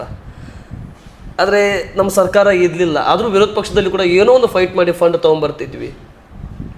ಈ ಸಂದರ್ಭದಲ್ಲಿ ನನಗೊಂದು ಯಾಕೆ ಅವಕಾಶ ಸಿಗಲಿಲ್ಲ ಅನ್ನೋಂಥ ಒಂದು ಯಾವುದಾದ್ರೂ ಫೀಲ್ ನಿಮಗೆ, ನೀವು ಮಾಡಬೇಕಾಗಿದ್ದ ಕೆಲಸ ಅರ್ಧಕ್ಕೆ ನಿಂತು ಬಿಡುತ್ತು, ಇವರು ಬಂದು ಮಾಡ್ತಾರೋ ಇಲ್ಲ ಅನ್ನೋದಂಥ ಯೋಚನೆಯೂ ಕೂಡ ಅವಾಗ ಕಲ್ಪನೆ ಮಾಡೋಕ್ಕೆ ಆಗಲಿಲ್ಲ. ಅಂಥ ಯಾವುದಾದ್ರೂ ಕೆಲಸ ಇತ್ತು ಸರ್? ಖಂಡಿತ. ನನಗೆ ಅವಕಾಶ ಕೊಟ್ಟಾಗ ನಾನು ವಿರೋಧ ಪಕ್ಷದಲ್ಲಿದ್ದೆ. ಎಸ್. ಈ ಬಾರಿ ಇಡೀ ರಾಜ್ಯದಲ್ಲಿ ಕಾಂಗ್ರೆಸ್ ಪಕ್ಷದ ಒಂದು ವಾತಾವರಣ ಇತ್ತು. ಕಾಂಗ್ರೆಸ್ ಪಕ್ಷ ನಿಶ್ಚಿತವಾಗಿ ಅಧಿಕಾರಕ್ಕೆ ಬರುತ್ತಂಥದ್ದು ಒಂದು ವಿಶ್ವಾಸ ಇತ್ತು. ನಾನು ಕೂಡ ಗೆದ್ದು ಈ ಬಾರಿ ಆಡಳಿತ ಪಕ್ಷದ ಶಾಸಕನಾಗಿ ಸೇವೆಯನ್ನು ಸಲ್ಲಿಸ್ತೀನಿ ಅನ್ನುವಂಥ ಒಂದು ಆಲೋಚನೆ ಇಟ್ಕೊಂಡಿದ್ದೆ. ಭಾಳ ಮುಖ್ಯವಾಗಿ ಜಮಖಂಡಿ ಜಿಲ್ಲೆ ಆಗಬೇಕನ್ನುವಂಥ ಒಂದು ಕೂಗು ಹೌದು ಈಗಿಂದಲ್ಲ, ನಮ್ಮ ರಾಜವಂಶಸ್ಥರಿಂದ ಬಂದಿರತಕ್ಕಂಥ ಒಂದು ಬೇಡಿಕೆ ಅದು. ಆಮೇಲೆ ಸಾವಳಗಿ ಬಿಡಿ ಜತ್ತಿಯವರ ಒಂದು ಗ್ರಾಮ ಭಾಳ ಒಂದು ದೊಡ್ಡ ಗ್ರಾಮ, ಇವತ್ತು ತಾಲೂಕು ಆಗಲಿಕ್ಕೆ ಎಲ್ಲ ಅರ್ಹತೆಯನ್ನು ಪಡ್ಕೊಂಡಿರ್ತಕ್ಕಂಥದ್ದು. ಸೊ ಈ ಬಾರಿ ನಾವು ಶಾಸಕನಾದರೆ, ನಮ್ಮ ಸರ್ಕಾರ ಇದ್ದರೆ, ನಾನು ಈ ಎರಡೂ ಕಾರ್ಯವನ್ನು ಮಾಡಬೇಕು ಅಂಥೇಳಿ ನಾನು ಅಂದ್ಕೊಂಡಿದ್ದೆ. ಆಮೇಲೆ ಮೂರನೇದು ಮರೆಗುದ್ದಿ ಗಲ್ಗಲಿ ಏತ್ ನೀರಾವರಿ ಯೋಜನೆ, ಅದು ಕೂಡ ಆಗಬೇಕು ಅಂಥೇಳಿ ತಂದೆಯವರು ಬಹಳ ಪ್ರಯತ್ನ ಮಾಡಿದರು.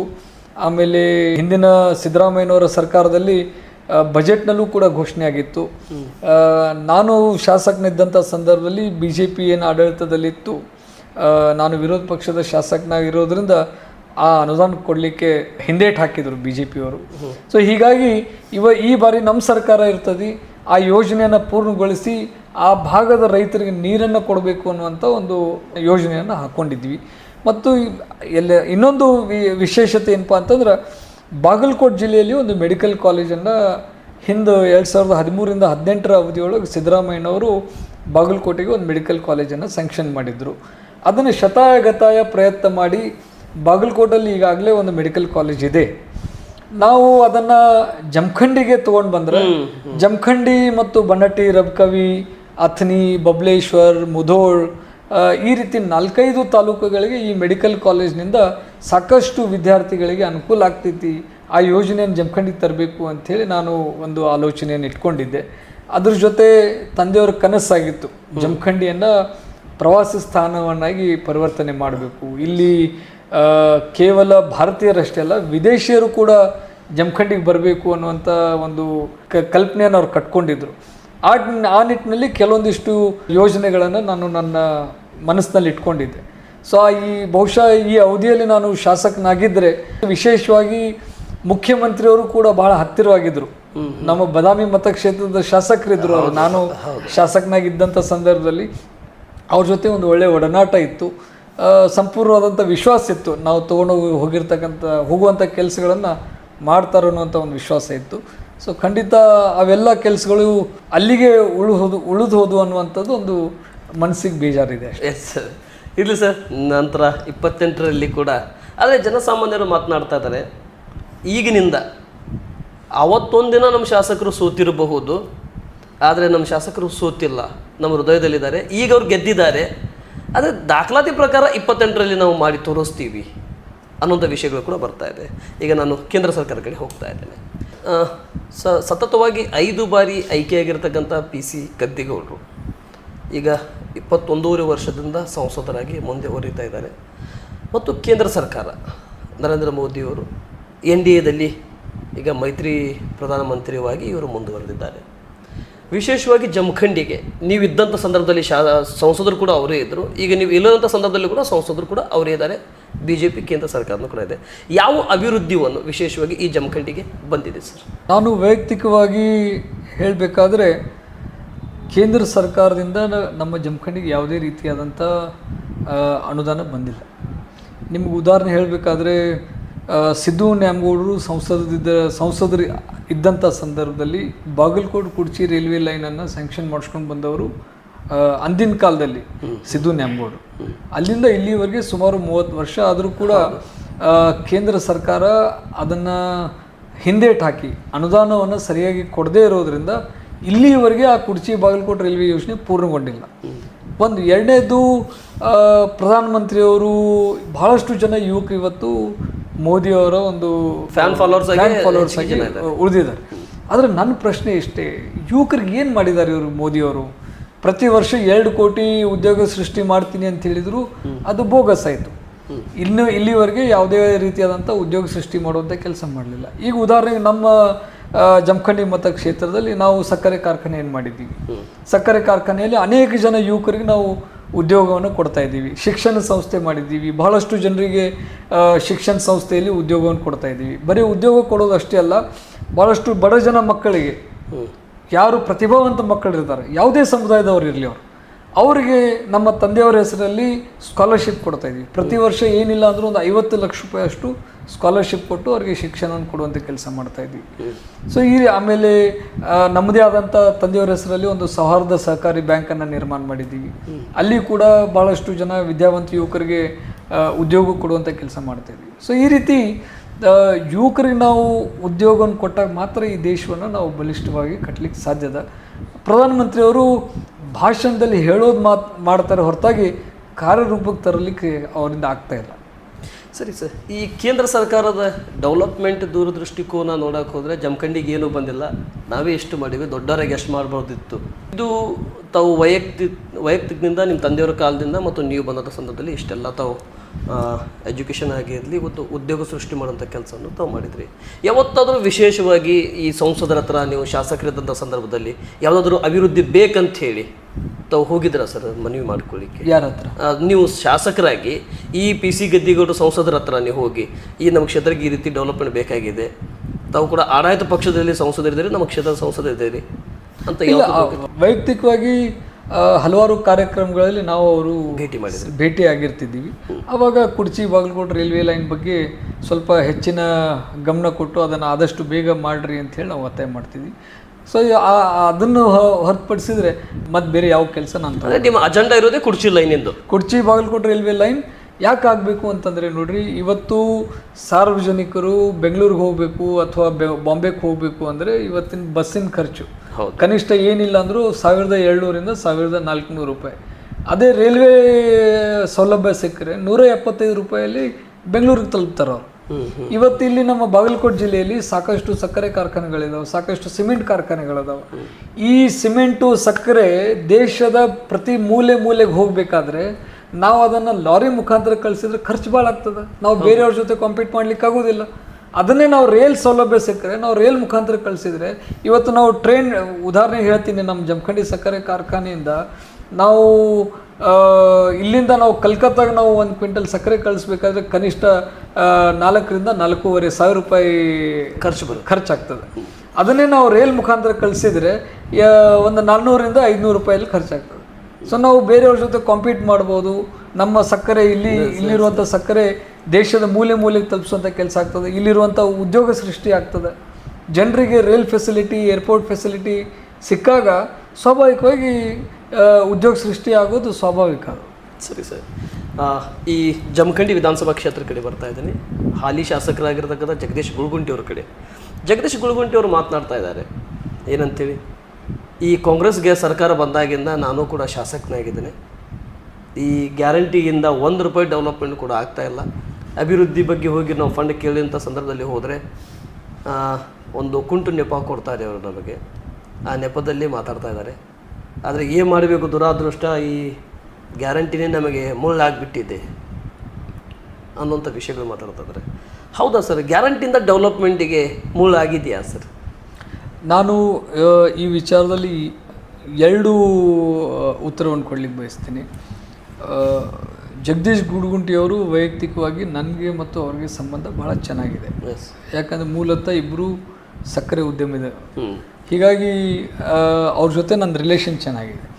ಆದರೆ ರಾಜಕಾರಣ ಅಂತ ಬಂದಾಗ ಜಗದೀಶ್ ಗುಡಗುಂಟಿ ಅವರಿಗೆ ಅದು ಹೊಂದದೇ ಇರುವಂಥ ಒಂದು ಕ್ಷೇತ್ರ ಅಂತ ನಾನು ಹೇಳಿ ಲೆಕ್ಕಾಚಾರ. ಇಲ್ಲಿ ನೋಡಿ, ನಾವು ವಿರೋಧ ಪಕ್ಷದಲ್ಲಿದ್ದಾಗ 1600 ಕೋಟಿಯಷ್ಟು ಅನುದಾನ ತರಲಿಕ್ಕೆ ನಮ್ಮಿಂದ ಸಾಧ್ಯ ಆಯಿತು. ಇವತ್ತು ಅವ್ರ ವಿರೋಧ ಪಕ್ಷದಲ್ಲಿದ್ದರೆ ಇಲ್ಲಿ ಪ್ರಾಮಾಣಿಕ ಪ್ರಯತ್ನ ಭಾಳ ಮುಖ್ಯ ಆಗ್ತದೆ. ನಾವು ಯಾವ ಸಚಿವರಿಗೆ ಭೇಟಿ ಆಗ್ತೀವಿ, ಪ್ರೊಬೆಬ್ಲಿ 1 ಸರ್ತಿ ಭೇಟಿ ಆದಾಗ, 2 ಸರ್ತಿ ಭೇಟಿ ಆದಾಗ, 3 ಸರ್ತಿ ಭೇಟಿ ಆದಾಗ ಇಲ್ಲ ಅಂತ ಹೇಳ್ಬೋದು.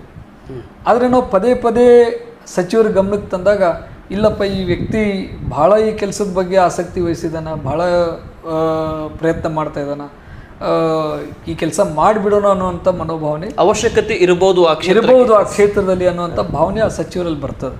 ಖಂಡಿತ ಸಚಿವರು ಮಾಡ್ತಾರೆ, ಯಾರಿಗೆ ಸಚಿವರಾದರೂ ಮಾಡ್ತಾರೆ.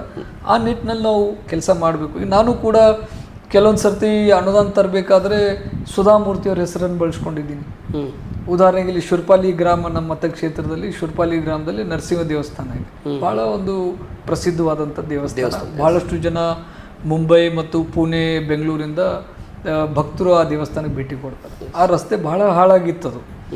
ನಾನೇ PWD ಸಚಿವರಾದಂಥ CC ಪಾಟೀಲ್ ಅವ್ರ ಕಡೆ ಹೋಗಿ, ಇಲ್ಲ ಸರ್, ಅದು ರಸ್ತೆ ಭಾಳ ಹಾಳಾಗಿದೆ, ಬರೀ ಜಮಖಂಡಿ ಕ್ಷೇತ್ರದ ಜನ ಅಷ್ಟೇ ಅಲ್ಲ, ದೇಶದ ಮೂಲೆಯಿಂದ ಜನ ಬರ್ತಾರೆ. ಸುಧಾಮೂರ್ತಿ ಅಂಥವರು ಪ್ರತಿ ವರ್ಷ ಆ ದೇವಸ್ಥಾನಕ್ಕೆ ಭೇಟಿ ಕೊಡ್ತಾರೆ. ಸೊ ಹೀಗಾಗಿ ಅದು ಸರಿ ಅನಿಸೋದಿಲ್ಲ, ತಾವು ದಯವಿಟ್ಟು ಅದನ್ನು ಮಾಡಿಕೊಡ್ಬೇಕು ಅಂದಾಗ 10 ಕೋಟಿ ರೂಪಾಯಿ ಅನುದಾನ ಕೊಟ್ಟು ಆ ರಸ್ತೆ ಮಾಡುವಂಥ ಕೆಲಸ ಮಾಡಿದ್ದೀವಿ. ಸೊ ಈ ರೀತಿ ನಾವು ಸಚಿವರುಗಳ ಮನಸ್ಸನ್ನು ಗೆಲ್ಲುವಂಥ ಪ್ರಯತ್ನ ಮಾಡಬೇಕಾಗ್ತದೆ. ಸೊ ಆ ನಿಟ್ಟಿನಲ್ಲಿ ಎಲ್ಲೋ ಒಂದು ಕಡೆ ಜಗದೀಶ್ ಗುಡಗುಂಟಿ ಅವರು ಮಾಡ್ತಾ ಇಲ್ಲ ಅಂತ ನನ್ನ ವೈಯಕ್ತಿಕ ಅಭಿಪ್ರಾಯ. ಸರಿ ಸರ್, ಹಾಲಿ ಶಾಸಕರ ಬಗ್ಗೆ ತಾವು ಪ್ರಯತ್ನ ಪಡಬೇಕು, ಪ್ರಯತ್ನ ಪಡದಂತೆ ಯಾವುದೂ ಕೂಡ ಪ್ರತಿಫಲ ಸಿಗೋದಿಲ್ಲ ಅನ್ನೋಂಥ ವಿಷಯಗಳನ್ನು ತಿಳಿಸ್ತಾ ಇದ್ರಿ. ಆದರೆ ಸುಧಾಮೂರ್ತಿಯವರ ಹೆಸರು ಎಕ್ಸಾಂಪಲಿಗೆ ತೊಗೊಂಡು ಆ ರಸ್ತೆ ಬಗ್ಗೆ ತಾವು ಫಂಡ್ ತೊಗೊಂಬಂದು ನನ್ನ ಹಾಕ್ಸಿದ್ರಿ CC ಪಾಟೀಲ್. ಅದಕ್ಕೆ ನೀವು ಎಷ್ಟು ಸತಿ ಪ್ರಯತ್ನ ಪಟ್ರಿ ಸರ್? ಅದೊಂದು ಸ್ವಲ್ಪ ತಿಳ್ಕೊಬೋದಾ ನಾನು? ಖಂಡಿತ ನೋಡಿ, ಸುಧಾಮೂರ್ತಿಯವ್ರ ಹೆಸರು ಬಳಸ್ಕೊಂಡು ರೇವಣ್ಣ ಅವ್ರ PWD ಮಿನಿಸ್ಟರ್ ಇದ್ರು. ಮೈತ್ರಿ ಸರ್ಕಾರ ಇತ್ತು, CC ಪಾಟೀಲ್ ಅವ್ರು ಇರಲಿಲ್ಲ, ರೇವಣ್ಣ ಅವ್ರ ಮಿನಿಸ್ಟರ್ ಇದ್ರು. ಅದನ್ನು ನಾನು ಅನುದಾನ ತಂದೆ. ತದನಂತರ BJP ಆಡಳಿತದ ಸರ್ಕಾರ ಇತ್ತು. ನಮ್ಮಲ್ಲಿ ಒಂದು ಹುಣಸಿಕಟ್ಟಿ ಮತ್ತು ಬುದ್ನಿ ಅಂತೇಳಿ ಒಂದು ರಸ್ತೆ ಇದೆ, ಜಿಲ್ಲಾ ಮುಖ್ಯ ರಸ್ತೆ. ಅದು ಬಹಳ ಕೆಟ್ಟೋಗಿತ್ತದು. ನಾನು ಕೂಡ ರಸ್ತೆಯಲ್ಲಿ ಓಡಾಡಬೇಕಾದ್ರೆ ನನಗೆ ಒಂದು ಸ್ವಲ್ಪ ಮುಜುಗರ ಆಗೋದು, ಏನಪ್ಪ ಈ ಕ್ಷೇತ್ರದ ಶಾಸಕನಾಗಿ ಈ ರಸ್ತೆ ಮಾಡ್ಲಿಕ್ಕೆ ಆಗವಲ್ತಲ್ಲ ಅಂಥೇಳಿ. ಹಲವಾರು ಬಾರಿ CC ಪಾಟೀಲ್ಗೆ ನಾನು ಭೇಟಿಯಾದೆ. ಎಷ್ಟು ಬಾರಿ ಇರ್ಬೋದು? ಹಲವಾರು ಬಾರಿ. ನನಗೆ ಅನ್ಸಿದ ಪ್ರಕಾರ ಬಹುಶಃ ಒಂದು 10-12 ಬಾರಿ ನಾನು ಅವ್ರಿಗೆ ಭೇಟಿಯಾಗಿದ್ದೀನಿ ಆ ಒಂದು ಪರ್ಟಿಕ್ಯುಲರ್ ರಸ್ತೆ ಬಗ್ಗೆ. ಸರ್ ನೀವು ಮಾಡಿಕೊಡ್ಬೇಕು ಅಂತ. ಅವರು ಪ್ರತಿ ಸಲ ಹೋದಾಗಿಲ್ಲ, ಅನುದಾನದ ಲಭ್ಯತೆ ಆಧಾರದ ಮೇಲೆ ನಾನು ಮಾಡ್ತೀನಿ ಅಂತ ಹೇಳೋರು, ಬಟ್ ಅನುದಾನ ಕೊಡ್ತಿರ್ಲಿಲ್ಲ. ನಾನು ಒಂದು ಬಾರಿ ಏನು ಮಾಡಿದೆ ಅಂದರೆ, ಆ ರಸ್ತೆದು ಫೋಟೋಗಳು, ಪೇಪರ್ನಲ್ಲಿ ಬಂದಿರತಕ್ಕಂಥ ಟೀಕೆಗಳು, ವಿಡಿಯೋಗಳನ್ನೆಲ್ಲ ಮಾಡಿಕೊಂಡು ಅವ್ರ ಮನೆಗೆ ಹೋದೆ. ನಾನು ಪ್ರೂಫ್ ಇಟ್ಕೊಂಡು ಫೈಲ್ ಮಾಡ್ಕೊಂಡು ಮನೆಗೆ ಹೋದೆ. ಮನೆಗೆ ಹೋದಾಗ ಅವರು ಬ್ರೇಕ್ಫಾಸ್ಟ್ ಮಾಡ್ತಾಯಿದ್ರು. ಅವ್ರ ಜೊತೆ PWD ಸೆಕ್ರೆಟ್ರಿ ಕೂಡ ಇದ್ದರು. ಅವ್ರಿಗೆ ಅವ್ರ PA ಮೆಸೇಜ್ ಕೊಟ್ಟರು, ಆನಂದ್ ನೆಮ್ಗೊಟ್ರು, ಇಲ್ಲ ಹಾಗಿದ್ರೆ ಅವ್ರನ್ನೂ ಬ್ರೇಕ್ಫಾಸ್ಟ್ ಕರೆದು ಬಿಡ್ರು ಅಂತ. ನಾನು ಅವ್ರ ಜೊತೆ ಬ್ರೇಕ್ಫಾಸ್ಟ್ ಮಾಡಿದೆ. ಅವ್ರ ಜೊತೆ ಒಳ್ಳೆ ಟೈಮ್ನೂ ಕೂಡ ಕಳೆದೆ. ಬ್ರೇಕ್ಫಾಸ್ಟ್ ಆಮೇಲೆ ಅವ್ರ ವಿಷಯಕ್ಕೆ ಬಂದೆ. ಸರ್ ನಾನು ಬಂದಿದ್ದು ಹುಣಸಿಕಟ್ಟಿ ಬುದ್ನಿ ರಸ್ತೆಗೋಸ್ಕರ, ಮತ್ತು ಈ ರೀತಿ ರಸ್ತೆ, ಜಿಲ್ಲಾ ಮುಖ್ಯ ರಸ್ತೆದು ಪರಿಸ್ಥಿತಿ ಈ ರೀತಿ ಇದೆ, ತಾವು ಮಾಡಿಕೊಡಲೇಬೇಕು ಅಂತಂದಾಗ CC ಪಾಟೀಲ್ರು ಅವ್ರ ಸೆಕ್ರೆಟ್ರಿ ಇದ್ರಿ. ಸರ್ ಸೆಕ್ರೆಟ್ರಿ ಹೇಳಿಬಿಟ್ರು ಅವರು, ಆನಂದ್ ನ್ಯಾಮಗೌಡ್ರು ಏನು ಬಿಡಂಗೆ ಅನ್ನಂಗಿಲ್ಲ, ಆ ಕೆಲಸ ಮಾಡಿಕೊಡ್ರಿ. ಅದೊಂದು 12 ಕೋಟಿ ರೂಪಾಯಿ ಪ್ರಾಜೆಕ್ಟ್ ಅದು 12 ಕೋಟಿ ರೂಪಾಯಿ ಅನುದಾನ ಕೊಟ್ಟರು. ಸೊ ಈ ರೀತಿ ಸಚಿವರ ಮನಸ್ಸನ್ನು ನಾವು ಗೆಲ್ಲಬೇಕಾಗ್ತದೆ. 1 ಬಾರಿ ಅಲ್ಲ, 2 ಬಾರಿ ಅಲ್ಲ, 10 ಬಾರಿ ಆದರೂ ಕೂಡ ನಾವು ಭೇಟಿ ಕೊಡಬೇಕಾಗ್ತದೆ. ನನ್ನ ಮನಸ್ಸಿನಲ್ಲಿ ಇದ್ದಿದ್ದು ಒಂದೇ, ನಾನು ಮೊದಲನೇ ಬಾರಿ ಶಾಸಕ, ನನಗೇನು ಯಾವುದು ಈಗೋ ಅನ್ನುವಂಥದ್ದಿಲ್ಲ. ನನ್ನ ಉದ್ದೇಶ ಏನಪ್ಪ ಅಂತಂದ್ರೆ, ನಾನು ವಾಪಸ್ ಜಮಖಂಡಿಗೆ ಹೋದ್ರೆ ನಾನು ಇಂಥ ಕೆಲಸ ಮಾಡ್ಕೊಂಡು ಬಂದೀನಿ ಅನ್ನೋದು ಒಂದು ಸಮಾಧಾನ ಇರಬೇಕು. ಬೆಂಗಳೂರಿಗೆ ಬಂದು ನಾನು ಖಾಲಿ ಜಮಖಂಡಿಗೆ ಹೋಗೀನಿ ಅನ್ನುವಂಥದ್ದು ಆಗಬಾರ್ದು, ಒಂದು ಸಮಾಧಾನ ಇರಬೇಕು ಅಂಥೇಳಿ ಆ ನಿಟ್ಟಿನಲ್ಲಿ ಎಷ್ಟು ಬಾರಿ ಆದರೂ ನಾನು ಸಚಿವರುಗಳಿಗೆ ಭೇಟಿ ಆಗ್ಲಿಕ್ಕೆ ನನಗೆ ಯಾವುದೇ ಅಸಹ್ಯ ಮುಜುಗರ ಅನ್ನುವಂಥದ್ದು ಇರಲಿಲ್ಲ. ಸೊ ಅದು ಒಂದು ಆಲೋಚನೆ, ಅಭಿವೃದ್ಧಿ ವಿಷಯ ಇಟ್ಕೊಂಡು ಸಾಕಷ್ಟು ಬಾರಿ ನಾನು ಸಚಿವರುಗಳಿಗೆ ಭೇಟಿಯಾಗಿದ್ದೀನಿ. ಸಾಕಷ್ಟು ಸಚಿವರು ನನಗೆ ಸಹಕಾರ ಕೂಡ ಕೊಟ್ಟಿದ್ದಾರೆ, ಅದರಲ್ಲಿ 2 ಮಾತಿಲ್ಲ. ಹೀಗಾಗಿ ಮೊದಲನೇ ಬಾರಿ ಶಾಸಕರಾದವರು, ವಿರೋಧ ಪಕ್ಷದಲ್ಲಿದ್ದವರು ಯಾರೂ ಕೂಡ ಮುಜುಗರ ಮತ್ತು ಅಸಹ್ಯ ಪಟ್ಕೊಳ್ಬಾರ್ದು. ನನ್ನ ವೈಯಕ್ತಿಕ ಅನಿಸಿಕೆ. ನಿಮಗೆ ಎಕ್ಸ್ಪೀರಿಯನ್ಸ್ ಇದೆ. ಎಸ್. ಮೊದಲನೇ ಬಾರಿಗೆ ತಾವು ಹೋದಂಥ ಸಂದರ್ಭದಲ್ಲಿ ಒಂದು 3-4 ತಿಂಗಳಲ್ಲಿ ಆಡಳಿತದಲ್ಲಿ ಇದ್ರಿ, ಸಡನ್ಲಿ ತಾವು ವಿರೋಧ ಪಕ್ಷದಲ್ಲಿ ಬಂದ್ಬಿಟ್ರಿ. ಚೇಂಬರ್ ಮತ್ತು ಚೇರ್ಗಳನ್ನು ಚೇಂಜ್ ಆಗಿಬಿಟ್ಟು ಚೇಂಜ್ ಆಗಿಬಿಟ್ಟು. ಆದರೆ ನಮ್ಮನ್ನು ಜನ ಆರಿಸ್ಕೊಟ್ಟಾರಂತಂದಾಗ ನಾವು ಇಲ್ಲ ನಾನು ವಿರೋಧ ಪಕ್ಷದಲ್ಲಿ ಇದ್ದೀನಿ ಅಂಥೇಳಿ ನಾವು ನಮ್ಮ ಜವಾಬ್ದಾರಿಯನ್ನು ಹಿಂತಕ್ಕೊಳ್ಳಿಕ್ಕಾಗೋದಿಲ್ಲ. ನಾವು ಏನು ಮಾಡಬೇಕು ಅದನ್ನು ಮಾಡಲೇಬೇಕು. ಅಟ್ಲೀಸ್ಟ್ ನಾವು ಸಕ್ಸಸ್ ಆಗದೇ ಇದ್ದರೂ ಕೂಡ ಎಲ್ಲೋ ಒಂದು ಕಡೆ ನಾವು ಪ್ರಯತ್ನ ಮಾಡೀವಿ ಅನ್ನುವಂಥದ್ದು ಒಂದು ಸಮಾಧಾನ ಇದ್ದೇ ಇರ್ತದೆ. Yes sir. ಓಕೆ ಸರ್, ಇದು ಗ್ಯಾರಂಟಿ ಬಗ್ಗೆ ಮಾತಾಡ್ತಾ ಇದ್ದೀವಿ. ಗ್ಯಾರಂಟಿದು ನೋಡಿ, ಇವತ್ತು ವಿರೋಧ ಪಕ್ಷದವರು ಹೇಳ್ಬೋದು ಗ್ಯಾರಂಟಿಯಿಂದ ರಾಜ್ಯ ದಿವಾಳಿಯಾಗಿದೆ ಅಂಥೇಳಿ. ನಾನು ಇವತ್ತು ಹೇಳಲಿಕ್ಕೆ ಬಯಸ್ತೀನಿ, ಇಷ್ಟೆಲ್ಲ ಗ್ಯಾರಂಟಿಗಳು ವರ್ಷಕ್ಕೆ 58,000 ಕೋಟಿ ರೂಪಾಯಿ ಖರ್ಚು ಮಾಡಿದರೂ ಕೂಡ ಇವತ್ತು ಸರ್ಕಾರ ಹಲವಾರು ಕೆಲಸ ಕಾರ್ಯಗಳನ್ನು ಮಾಡ್ತಾಯಿದೆ. ಉದಾಹರಣೆಗೆ 7th ಪೇ ಕಮಿಷನ್ ಒಪ್ಕೊಂಡ್ರು. BJP ಸರ್ಕಾರ ನಡೆಸ್ತಾ ಇರುವಂಥ ಸಂದರ್ಭದಲ್ಲಿ ಗ್ಯಾರಂಟಿ ಇರಲಿಲ್ಲ, ಆದರೆ 7th ಪೇ ಕಮಿಷನ್ ಮಾಡಲಿಲ್ಲ. ಇವತ್ತು 7th ಪೇ ಕಮಿಷನ್ ಮಾಡಿದ್ರಿಂದ ಎಷ್ಟು ಸರ್ಕಾರದ ಮೇಲೆ ಹೊರೆ ಇದೆ, ಅದನ್ನು ಕೂಡ ನಿಭಾಯಿಸ್ತಾ ಇದ್ದೀವಿ. ಅಂಗನವಾಡಿ ಆಶಾ ಕಾರ್ಯಕರ್ತೆಯರು ಹೋರಾಟಕ್ಕೆ ಇಳಿದಿದ್ರು, ಅವರ ಒಂದು ವೇತನವನ್ನು ಹೆಚ್ಚು ಮಾಡಲಿಕ್ಕೆ. ಹಲವಾರು ವರ್ಷಗಳಿಂದ ಅದಾಗಿರಲಿಲ್ಲ. ಇವತ್ತು ನಮ್ಮ ಸರ್ಕಾರ ಅವರಿಗೆ ಆ ವೇತನವನ್ನು ಕೊಡುವಂಥ ಒಂದು ಒಪ್ಪಿಗೆಯನ್ನು ಕೊಟ್ಟು ಇವತ್ತು ಅದನ್ನು ಮಾಡ್ತಾ ಇದ್ದಾರೆ. ಇವತ್ತು ಉದಾಹರಣೆಗೆ ಅದೇ ರೀತಿ ಇವತ್ತು ಮೀಸಲಾತಿ ವಿಷಯ, ಭಾರತೀಯ ಜನತಾ ಪಕ್ಷದವರು ಮೀಸಲಾತಿಯನ್ನು ಇಟ್ಕೊಂಡು ರಾಜಕಾರಣ ಮಾಡಿದರು. ಸದಾಶಿವ ಆಯೋಗವನ್ನು ಜಾರಿಗೆ ತರ್ತೀವಿ ಅನ್ನುವಂಥ ವಿಷಯವನ್ನು ಇಟ್ಕೊಂಡು ಇವತ್ತು ಭಾರತೀಯ ಜನತಾ ಪಕ್ಷದವ್ರು ಮಾಡಲಿಲ್ಲ. ಇವತ್ತು ನಮ್ಮ ಸರ್ಕಾರ 6-6-5 ಒಂದು ಫಾರ್ಮುಲಾವನ್ನು ಅಡಾಪ್ಟ್ ಮಾಡ್ಕೊಂಡು ಇವತ್ತು ಆ ಜನರಿಗೆ ಒಂದು ನ್ಯಾಯ ಕೊಡುವಂಥ ಕೆಲಸ ಮಾಡ್ತಾ ಇದ್ದಾರೆ. ಸೊ ಎಲ್ಲಿ ಕೂಡ ಅಭಿವೃದ್ಧಿ ಕೆಲಸಗಳು ನಿಂತಿಲ್ಲ, ಎಲ್ಲ ಕಡೆ ಅಭಿವೃದ್ಧಿ ಕೆಲಸಗಳು ಇನ್ನೂ ಜಾರಿಯಲ್ಲಿದ್ದಾವೆ, ಯಾವ ಕೆಲಸ ನಿಂತಿಲ್ಲ. ಸೊ ಇದು ಭಾರತೀಯ ಜನತಾ ಪಕ್ಷದವ್ರಿಗೆ ಹೇಳಲಿಕ್ಕೆ ಯಾವುದೂ ವಿಷಯ ಇಲ್ಲ ಅಷ್ಟೇ. ಮತ್ತು ಗ್ಯಾರಂಟಿಯಿಂದ ರಾಜ್ಯ ದಿವಾಳಿ ಆಗ್ತಿದ್ರೆ ಮಧ್ಯಪ್ರದೇಶದಲ್ಲಿ ನೀವು ಯಾಕೆ ಪ್ರಚಾರ ಮಾಡಿದ್ರಿ, ಮಹಾರಾಷ್ಟ್ರದಲ್ಲಿ ಯಾಕೆ ನೀವು ಈ ಗ್ಯಾರಂಟಿಗಳನ್ನು ಕಾಪಿ ಮಾಡಿದ್ರಿ, ದೆಹಲಿ ಚುನಾವಣೆಯಲ್ಲಿ ಯಾಕೆ ನೀವು ಈ ಗ್ಯಾರಂಟಿಗಳನ್ನು ಕಾಪಿ ಮಾಡಿದ್ರಿ ಅನ್ನುವಂಥ ಪ್ರಶ್ನೆ ಮಾಡಬೇಕಲ್ಲ. ಇದೇ ನರೇಂದ್ರ ಮೋದಿ ಅವರು ಈ ಗ್ಯಾರಂಟಿಯಿಂದ ದಿವಾಳಿ ಆಗ್ತಾವಂತ ಹೇಳಿದರು, ಫ್ರೀಯಾಗಿ ಏನೂ ಕೊಡಬಾರ್ದು ಅಂತ ಹೇಳಿದರು.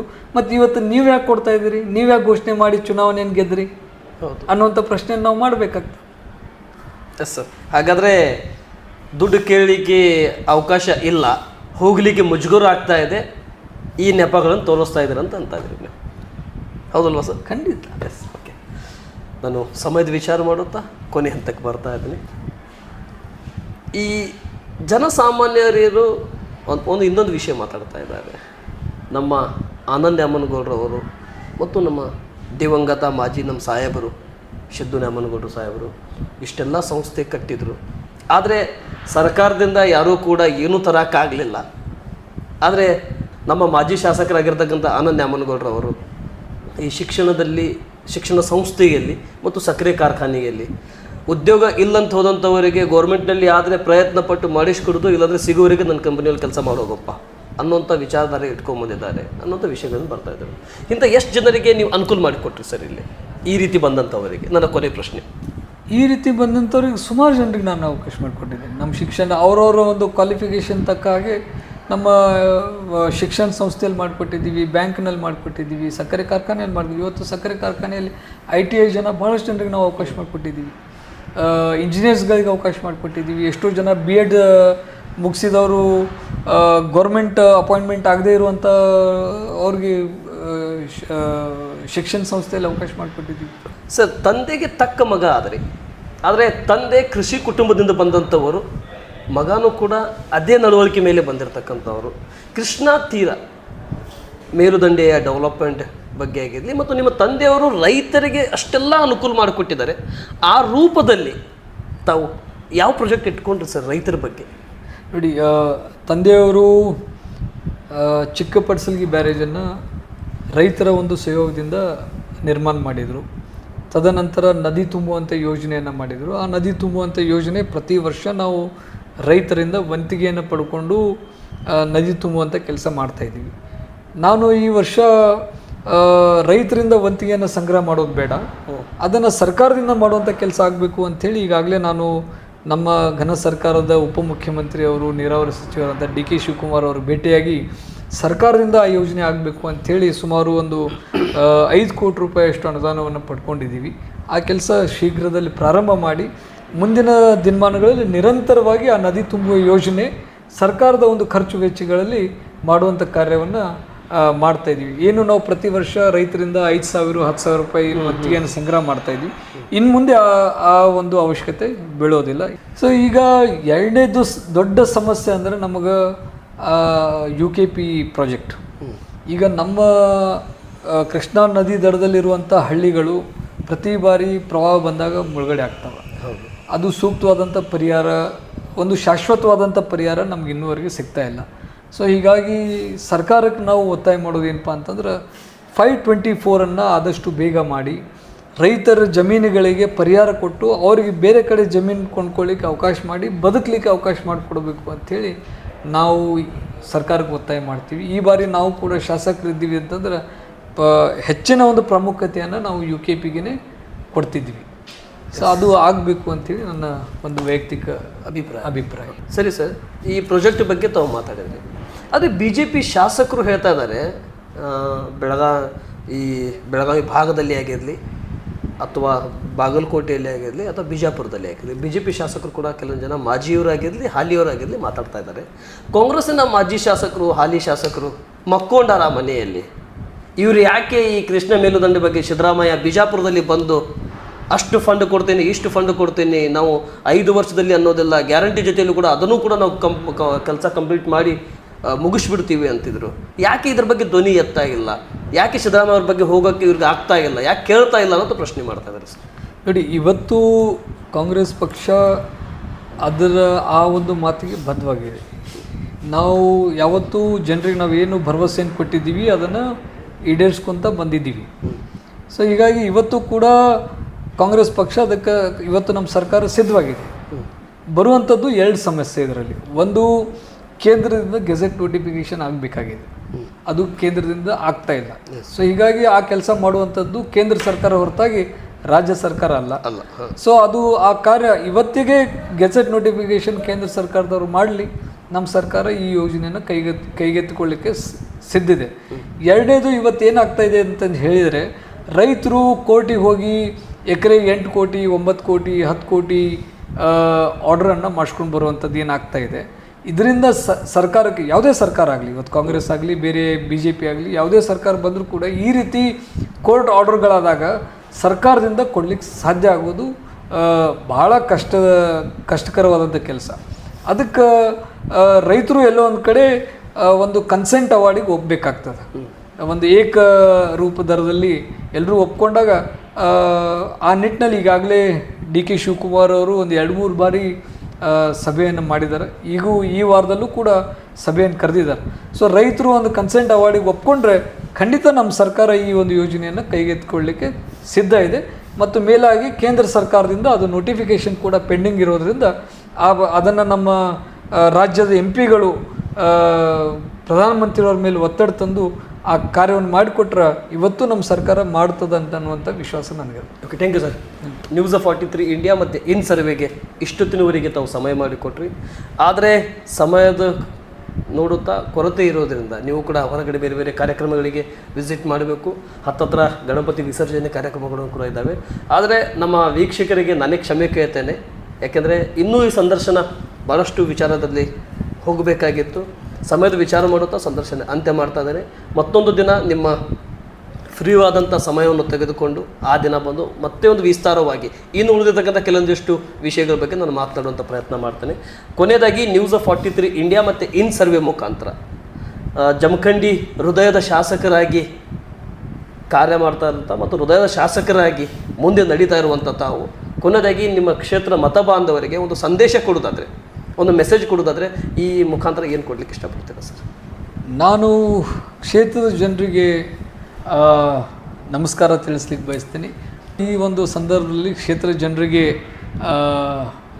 ಮನವರಿಕೆ ಮಾಡ್ಕೊಳ್ಳೋದಿಷ್ಟೇ, ನಾನು ಸದಾಕಾಲ ನಿಮ್ಮ ಸೇವೆಯನ್ನು ಮಾಡಲಿಕ್ಕೆ ಬಯಸಿರುವಂಥವನು, ಒಬ್ಬ ಯುವಕನಾಗಿರೋದ್ರಿಂದ ಇನ್ನೂ ರಾಜಕೀಯ ಒಂದು ಜೀವನ ಸಾಕಷ್ಟು ಉದ್ದ ಇರೋದರಿಂದ ನನಗೆ ಮುಂದಿನ ದಿನಮಾನಗಳಲ್ಲಿ ಒಂದು ಅವಕಾಶ ಕೊಟ್ಟಿದ್ದೇ ಆದರೆ ನಿಮ್ಮ ಸೇವೆಯನ್ನು ಪ್ರಾಮಾಣಿಕವಾಗಿ ಮಾಡಲಿಕ್ಕೆ ನಾನು ಸಿದ್ಧನಿದ್ದೀನಿ. ಆ ನಿಟ್ಟಿನಲ್ಲಿ ತಮ್ಮ ಆಶೀರ್ವಾದ ಸದಾಕಾಲ ನಮ್ಮ ಮೇಲೆ ಇರಲಿ ಅಂತ ಹೇಳಿ ಥ್ಯಾಂಕ್ ಯು ಸರ್, ತುಂಬ ಧನ್ಯವಾದಗಳು. ಇಷ್ಟೊತ್ತಿವರೆಗೆ ನ್ಯೂಸ್ 43 ಇಂಡಿಯಾಗೆ ಅವಕಾಶ ಮಾಡಿಕೊಟ್ಟಿದ್ದಕ್ಕೆ ಮತ್ತು ಜಮಖಂಡಿ ವಿಧಾನಸಭಾ ಕ್ಷೇತ್ರದ ಮತದಾರರ ಹೃದಯದ ಶಾಸಕರಾಗಿ 24x7 ತಾವು ಕೆಲಸ ಮಾಡುತ್ತಾ ಮುಂದೆ ಹೋಗ್ತಾ ಇದ್ದೀರಿ. ಆದರೂ ಕೂಡ ದೇವರು ನಿಮಗೆ ಆಯುಷು ಮತ್ತು ಯಶಸ್ಸು ಅನ್ನೋದಕ್ಕಿಂತ ಭಗವಂತ ನಿಮಗೆ ಈ ಕ್ಷೇತ್ರ ಜನತೆ ಸೇವೆ ಮಾಡಲಿಕ್ಕೆ ಸದಾಕಾಲ ಇದೇ ರೀತಿ ಆ್ಯಕ್ಟಿವ್ ಆಗಿರಲಿ ಅಂತ ಹೇಳ್ತಾ ಈ ಸಂದರ್ಶನ ಮುಗಿಸ್ತಾ ಇದ್ದೀನಿ. ನಮಸ್ತೆ, ಜೈ ಹಿಂದ್ ಸರ್. Thank you.